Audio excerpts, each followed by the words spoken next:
আমন্ত্রণ সব খবরে, সঙ্গে আছি আমি ছোঁয়া খন্দকার। যুদ্ধ বন্ধে ইসলামাবাদে ইরান যুক্তরাষ্ট্রের প্রথম পর্যায়ের বৈঠক শেষ হয়েছে। বিভিন্ন সূত্রের খবর, ইতিবাচক পরিবেশে চলছে আলোচনা। আন্তর্জাতিক গণমাধ্যমগুলো বলছে লেবাননে ইসরায়েলি হামলা সীমিত করা, ইরানের জব্দকৃত সম্পদ ছাড় সহ কয়েকটি ইস্যুতে অগ্রগতি হয়েছে, তবে আনুষ্ঠানিকভাবে কোনো পক্ষই খোলাসা করেনি কিছু। 1979 সালে ইরানে ইসলামী প্রজাতন্ত্র প্রতিষ্ঠার পর এটি দুই দেশের সর্বোচ্চ পর্যায়ের মুখোমুখি প্রথম বৈঠক। পাকিস্তানের রাজধানী ইসলামাবাদে বিলাসবহুল সেরেনা হোটেলে 6 সপ্তাহের যুদ্ধ স্থায়ীভাবে বন্ধে মুখোমুখি বৈঠক শুরু হয় ইরান ও যুক্তরাষ্ট্রের প্রতিনিধিদের। ভাইস প্রেসিডেন্ট জেডি ভান্সের নেতৃত্বে মার্কিন প্রতিনিধি দলে আছেন যুক্তরাষ্ট্রের মধ্যপ্রাচ্য বিষয়ক বিশেষ দূত স্টিভ উইটকপ, প্রেসিডেন্ট ডোনাল্ড ট্রাম্পের জামাতা জেরেড কুশনার। আর ইরানের পক্ষে নেতৃত্ব দিচ্ছেন দেশটির পার্লামেন্টের স্পিকার বাঘের কালিবাফ, আছেন পররাষ্ট্রমন্ত্রী আব্বাস আরাকচি সহ কয়েকজন শীর্ষ কর্মকর্তা। মধ্যস্থতাকারী হিসেবে পাকিস্তানের প্রধানমন্ত্রী শেহবাজ শরীফ, পররাষ্ট্রমন্ত্রী ইসহাক দার ও স্বরাষ্ট্রমন্ত্রী মোহসিন নাকভিও অংশ নেন ত্রিপাক্ষিক এই উচ্চ পর্যায়ের আলোচনায়।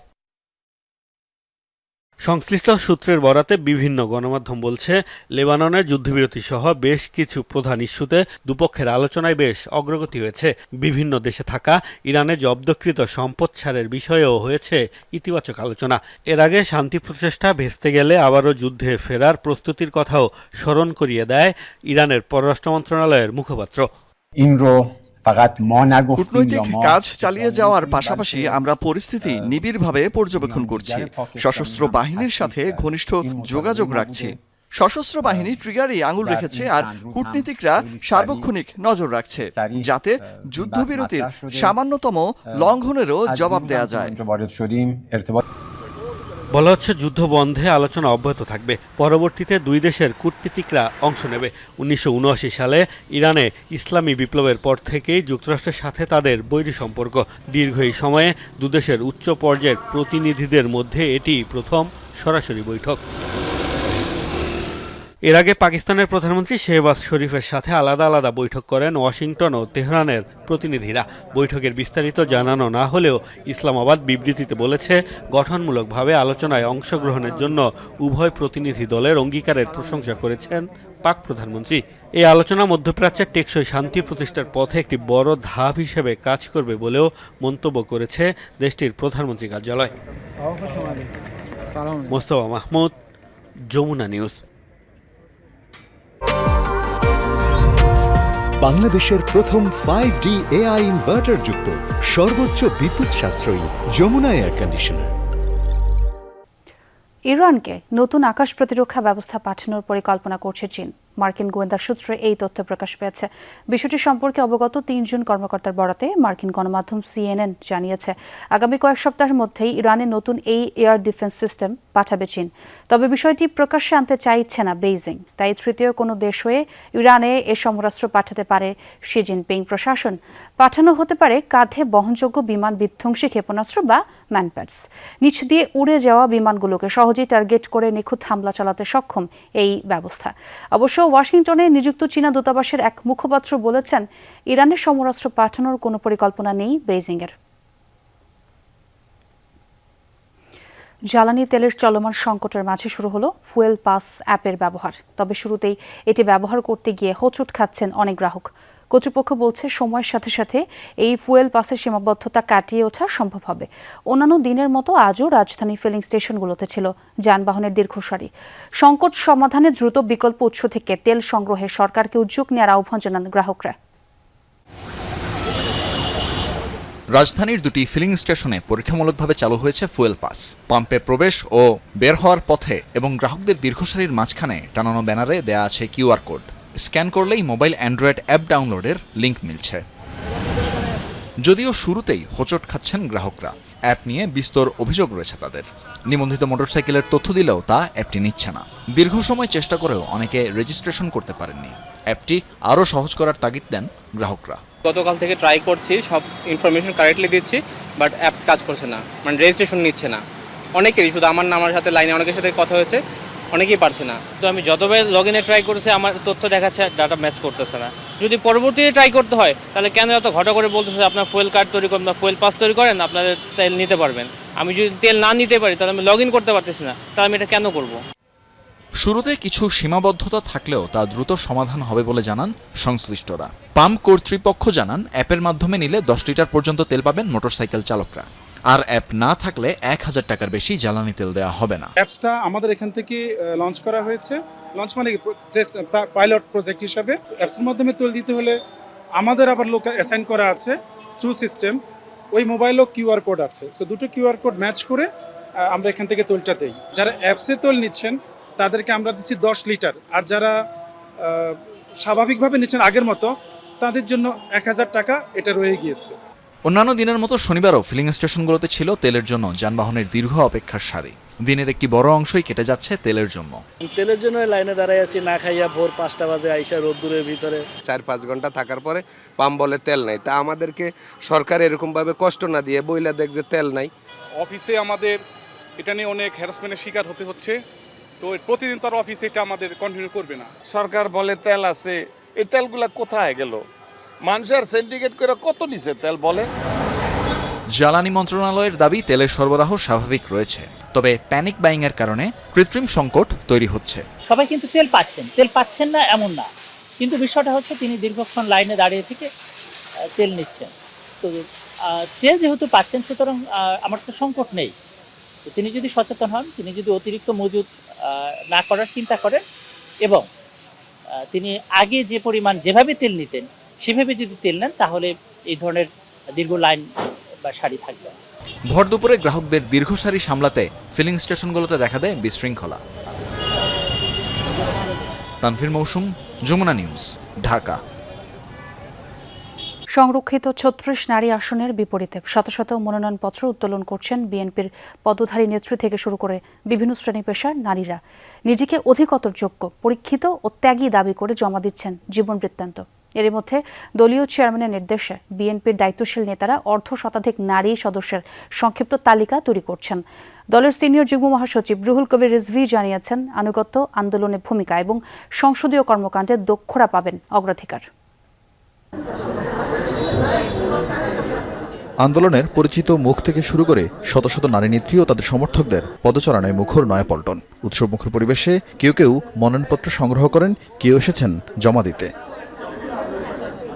সংরক্ষিত নারী আসনের জন্য 2 দিনে প্রায় 7 শতাধিক দলীয় ফর্ম বিক্রি করেছে বিএনপি, যেখানে আছে রাজনৈতিক, সাংস্কৃতিক, মানবাধিকার কর্মী ও বিভিন্ন সিনিয়র নেতাদের স্ত্রী ও সন্তানরা। তবে আন্দোলনের ভূমিকা না থাকার পরও মনোনয়নপত্র নিতে আসায় কেউ কেউ পড়েন তোপের মুখে।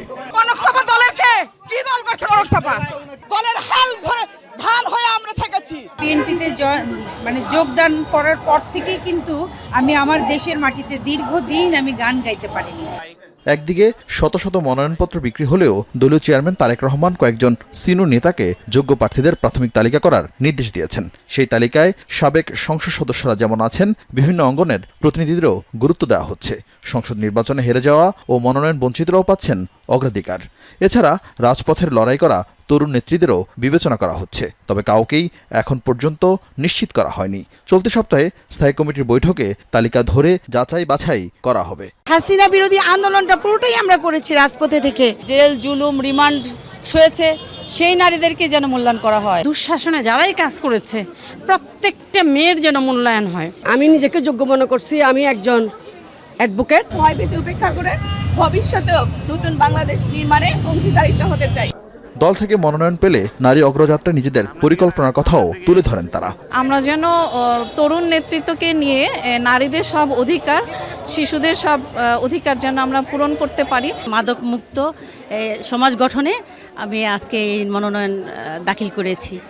গঠনতন্ত্র মেনে গণতান্ত্রিক প্রক্রিয়ায় এবার সংরক্ষিত আসনের প্রার্থী বাছাই করা হচ্ছে বলে জানিয়েছেন বিএনপির সিনিয়র যুগ্ম মহাসচিব রুহুল কবির রিজভী। সিনিয়র নেতৃবৃন্দের সমন্বয়ে যে বোর্ড, সেখানে তারা তাদের আবেদনটি যাবে।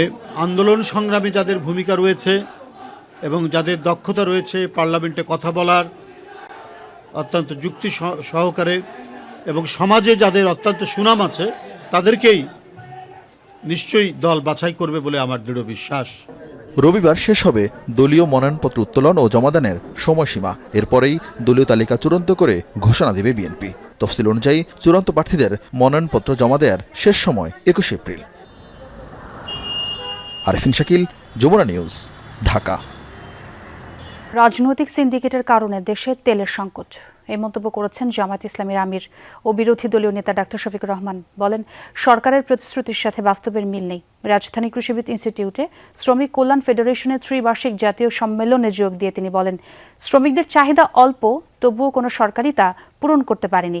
তাই শ্রমিকের অধিকার নিয়ে সরকারকে এক বিন্দু ছাড় দেওয়া হবে না।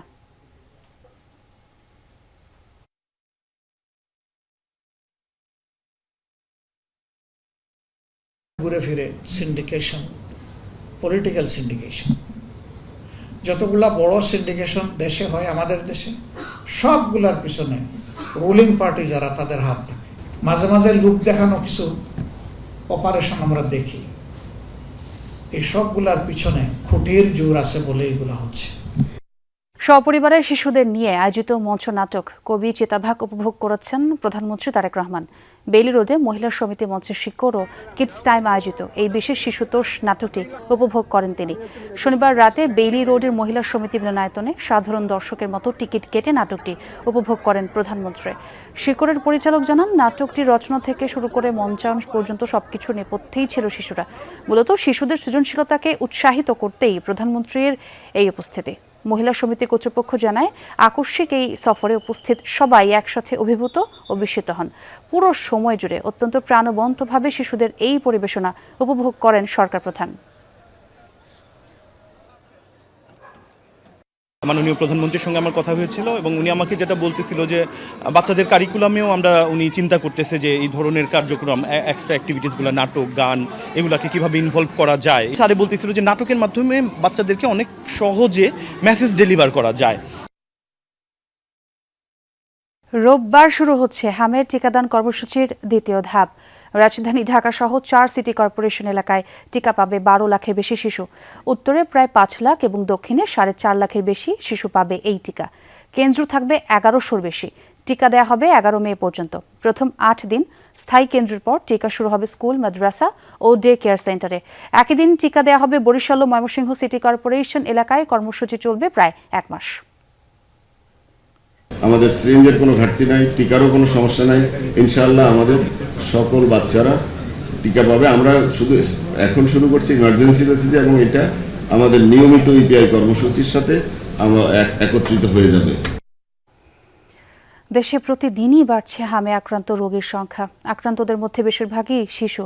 শনিবার দুপুরে উপসর্গ নিয়ে খুলনা মেডিকেলে এক শিশু মৃত্যু হয়েছে। আর স্বাস্থ্য অধিদপ্তরের হিসেবে সকাল 8টা পর্যন্ত গেল 24 ঘন্টায় হাম ও উপসর্গ নিয়ে 2 জনের মৃত্যু হয়েছে। আর এই পর্যন্ত গেল 27 দিনে হাম ও রোগটি সন্দেহে মারা গেছেন 169 জন। এদিকে রোগটি ছড়িয়ে পড়ায় উদ্বিগ্ন অভিভাবকরা। চিকিৎসকরা আতঙ্কিত না হওয়ার আহ্বান জানাচ্ছেন বারবার। সবাইকে সচেতন হওয়ার পরামর্শ তাদের।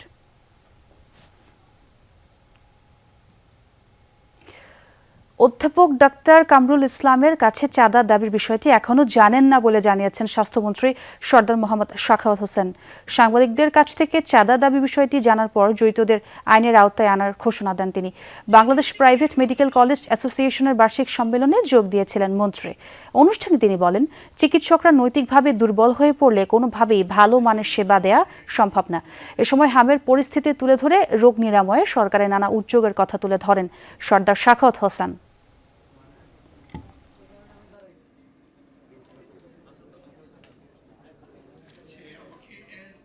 কে চাঁদাবাজি করেছে? আমি তো জানি না, মাত্র আপনার কাছে শুনলাম। এখানে মিটিং আমি লাস্ট অ্যারাউন্ড 1 or 2 hours জানবো যে যদি কেউ চাঁদাবাজিতে যায় থাকে সে যেই দলেরই হোক তার বিচার করা হবে। কুষ্টিয়ার দৌলতপুরে গণপিটুনিতে শামীম রেজা নামের এক কথিত পীরের মৃত্যু হয়েছে। এ সময় তার দরবার শরীফে ভাঙচুর চালায় একদল বিক্ষুব্ধ জনতা। এরই মধ্যে ঘটনাস্থল পরিদর্শন করেছেন স্থানীয় এমপি সহ প্রশাসনের ঊর্ধ্বতন কর্মকর্তারা। কারণ যাই হোক, মব সৃষ্টি করে কাউকে হত্যা করা গ্রহণযোগ্য নয় বলে মন্তব্য করেছেন তারা। শনিবার দুপুর 2:30টার দিকে কুষ্টিয়ার ফিলিপনগর এলাকায় এক দরবার শরীফে হামলা চালায় শত শত বিক্ষুব্ধ মানুষ। ভাঙচুর চালিয়ে দরবারে আগুন ধরিয়ে দেয় তারা। মারধর করা হয় কথিত পীর শামীম রেজাকে। মারধরের শিকার হন 2 অনুসারীও। বিকেল ৩টার দিকে গুরুতর অবস্থায় ৩ জনকে উদ্ধার করে পুলিশ। দৌলতপুর উপজেলা স্বাস্থ্য কমপ্লেক্সে নেয়ার পর চিকিৎসাধীন অবস্থায় মারা যায় শামীম। আহত 2 জন হাসপাতালে চিকিৎসাধীন।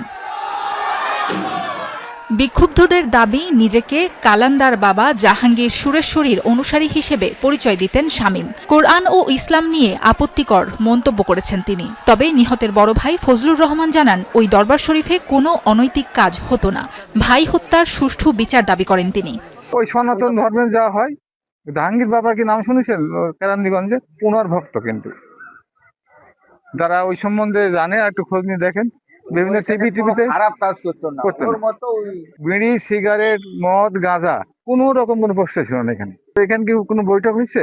তারা কি আসে কেউ চ্যালেঞ্জ করেছে তুমি এসব কথা তো বলছে কেন? তা তো বলিনি, হঠাৎ করে তারা চলে আসছে, সে তো বলেই অনেক জায়গায়। রাতে ঘটনাস্থল পরিদর্শনে যান কুষ্টিয়া 1 আসনের সংসদ সদস্য রেজা আহমেদ বাচ্চু মোল্লা এবং পুলিশ সুপার জসিমউদ্দিন সহ প্রশাসনের ঊর্ধ্বতন কর্মকর্তারা। মব সৃষ্টি করে হত্যা ও আইন লঙ্ঘনের বিরুদ্ধে ব্যবস্থা নেয়ার আশ্বাস দেন তারা। ইসলামের বিরুদ্ধে যদি কোনো রকম কোনো সমস্যা সৃষ্টি হয়, সেটা প্রশাসন দেখবে। নিজে হাতে আইন তুলে নেওয়া কারোরই অধিকার নাই। বাংলাদেশে আইন আছে, যে ঘটনা ঘটছে আইনগত ব্যবস্থা নেবে প্রশাসন। 23 সালের এই ভিডিও হওয়ার পর নাকি উনি অ্যারেস্ট হয়েছিলেন। তো ওই ভিডিওটাকে আবার কিছু মানুষ এটাকে সোশ্যাল মিডিয়াতে আবার নতুন করে প্রচার করেছে। সেই প্রচারের প্রেক্ষিতে হঠাৎ করে এখানে তারা অ্যাটাক করেছে। আমরা কাউকে এখনো শনাক্ত ইয়েটা আমরা করতে পারিনি, তবে আমরা যতটা জেনেছি স্থানীয় লোকজনই এসেছিলেন, আশেপাশের লোকজন। পরিস্থিতি নিয়ন্ত্রণে রাখতে এলাকায় অতিরিক্ত পুলিশ, র্যাব সহ আইন শৃঙ্খলা বাহিনীর সদস্যদের মোতায়েন রাখা হয়েছে। সাবরিনা লিজা, যমুনা নিউজ। আবারও স্বাগত, দেখছেন সব খবর। কোনো মেগা প্রজেক্ট নয়, খাল খননের মাধ্যমে গ্রামীণ উন্নয়নকে অগ্রাধিকার দেবেন প্রধানমন্ত্রী। আর এমনটাই বলেছেন পানি সম্পদ মন্ত্রী শহীদ উদ্দিন চৌধুরী অ্যানি। বিকেলে মেহেরপুর সদর উপজেলার বলিয়ারপুর গ্রামে জিয়া খাল উদ্বোধন করেন তিনি। পরে এক উদ্বোধনী অনুষ্ঠানে তিনি বলেন, দীর্ঘদিন আন্দোলন সংগ্রামের মাধ্যমে একটি নতুন বাংলাদেশ করার সুযোগ পাওয়া গেছে। নির্বাচনের আগেই প্রধানমন্ত্রী জাতির সামনে অঙ্গীকার করেছিলেন, কোনো মেগা প্রজেক্ট করা হবে না। সাধারণ মানুষের পাশে থেকে গ্রামের উন্নয়নকে অগ্রাধিকার দেবে এই সরকার, যার কারণেই খাল খনন কর্মসূচি নতুন বিপ্লবে পরিণত হচ্ছে। আগামী 5 বছরের মধ্যে 20,000 কিলোমিটার খাল খনন কর্মসূচির পালনের মধ্য দিয়ে গ্রামীণ অবকাঠামোর পরিবর্তন হবে বলেও জানান তিনি।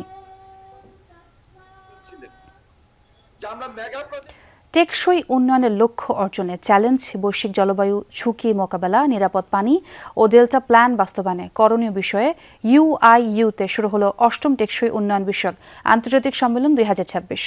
2 দিনব্যাপী এই আয়োজন শুরু হয় শনিবার সকালে। উদ্বোধনী অনুষ্ঠানে প্রধান অতিথি ছিলেন নেদারল্যান্ডস দূতাবাসের পানি বিষয়ক প্রতিনিধি মিসেস নিলটোজে কেলেন। এই আয়োজনের লক্ষ্য আঞ্চলিক, জাতীয় এবং আন্তর্জাতিক স্তরে টেকসই উন্নয়নের চ্যালেঞ্জগুলো অর্জনের লক্ষ্যে নীতিগত সিদ্ধান্ত, গবেষণা কার্যক্রমগুলোকে অবহিত করার জন্য একটি গবেষণা ভিত্তিক প্ল্যাটফর্ম তৈরি করা।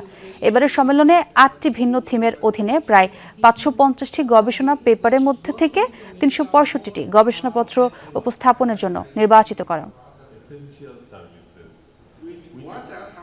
প্রতিক্রিয়াশীল ও সাম্প্রদায়িক শক্তি মোকাবেলায় সংস্কৃতিকে আরও দৃঢ়ভাবে ধারণের আহ্বান জানিয়ে শেষ হলো জাতীয় রবীন্দ্র সঙ্গীত সম্মেলন। জাতীয় নাট্যশালায় 2 দিন ব্যাপী সম্মেলনের শেষ দিনে আলোচনা, সাংস্কৃতিক আয়োজন ও গুণীজন সম্মাননা দেওয়া হয়। শিক্ষাবিদ ও রবীন্দ্র গবেষক সৈয়দ আকরাম হোসেনকে রবীন্দ্র পদক ও গুণী সম্মাননা দেওয়া হয়। বিদ্যালয়ে প্রাতিষ্ঠানিক শিক্ষা ও সঙ্গীত শীর্ষক প্যানেল আলোচনায় বক্তারা রবীন্দ্রনাথের মানবিক দর্শন থেকে শিক্ষা নেয়ার আহ্বান জানান। অধিবেশনে মুফিদুল হক সভাপতি, লিলি ইসলামকে সাধারণ সম্পাদক করে 61 সদস্য বিশিষ্ট কমিটি গঠন করা হয়। বর্ণাঢ্য আয়োজনের মধ্য দিয়ে শনিবার শেষ হলো 3 দিন ব্যাপী 9ম ন্যাশনাল আর্থ অ্যান্ড স্পেস সামিটের। Notre Dame eco and space club আয়োজিত এই উৎসবে দেশের 50টিরও বেশি শিক্ষা প্রতিষ্ঠান থেকে প্রায় 2,500 প্রতিযোগী এবং প্রায় 6,000-এর বেশি দর্শনার্থী অংশ নেন। সোনালী ব্যাংকের পৃষ্ঠপোষকতা ও FOA এর সহযোগিতায় আয়োজিত এই সামিটের মূল আকর্ষণ ছিল জ্যোতির্বিজ্ঞান, আর্থ সায়েন্স ও জীববিজ্ঞান অলিম্পিয়াড। অ্যাস্ট্রো টকে অতিথি বক্তা ফাহিম রজিদ হোসেন শিক্ষার্থীদের মহাকাশ গবেষণায় অনুপ্রাণিত করেন। এবারের আসরে এরিভার্স কোয়েস্ট ও টার্ন দ্য কোচের মতো নতুন সেগমেন্টগুলো ছিল বিশেষ আকর্ষণীয়। প্রযুক্তিগত রোমাঞ্চ ছড়িয়েছে ব্র্যাক ইউনিভার্সিটির মঙ্গলতরী রোভার এবং এভিয়েশন অ্যান্ড এরোস্পেস ইউনিভার্সিটির আনম্যান্ড এরিয়াল ভেহিকল ডেল্টা ফিনিক্সের প্রদর্শনী। এছাড়া টেলিস্কোপ পার্টনার MICB সায়েন্টিফিকের মাধ্যমে দর্শনার্থীরা আকাশ পর্যবেক্ষণের সুযোগও পান। দর্শক, এই ছিল সব খবরের আজকের আয়োজনে। এতক্ষণ যারা সঙ্গে ছিলেন সবাইকে ধন্যবাদ।